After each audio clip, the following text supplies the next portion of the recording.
চিকিৎসা শেষে হাসপাতাল থেকে বাসায় ফিরেছেন BNP chairperson Begum Khaleda Zia. Medical বোর্ডের সিদ্ধান্ত অনুযায়ী শারীরিক কিছু পরীক্ষা নিরীক্ষা শেষে বুধবার সন্ধ্যায় তিনি রাজধানীর এভারকেয়ার হাসপাতাল থেকে গুলশানের বাসায় ফেরেন। শারীরিকভাবে ভ্রমণের উপযুক্ত হলেই তাকে বিদেশে চিকিৎসার জন্য নেওয়া হবে বলে জানিয়েছেন খালেদা জিয়ার ব্যক্তিগত চিকিৎসক ও বিএনপির স্থায়ী কমিটির সদস্য AZM জাহিদ হোসেন।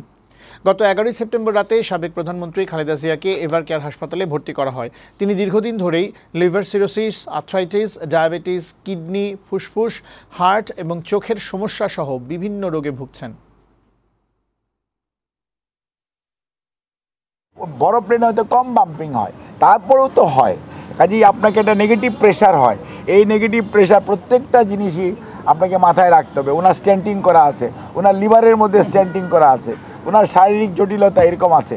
কাজেই সব কিছু মিলিয়ে ওনার শারীরিক সুস্থতাটা হচ্ছে নাম্বার 1 প্রায়োরিটি। কারণ আমরা এই জন্যই মেডিকেল বোর্ড যখনই ফিল করবে ইয়েস ওনাকে ট্রান্সপোর্টেবল, আমরা ঠিক তখনই ইনশাআল্লাহ আমরা ওনাকে নিয়ে যাব।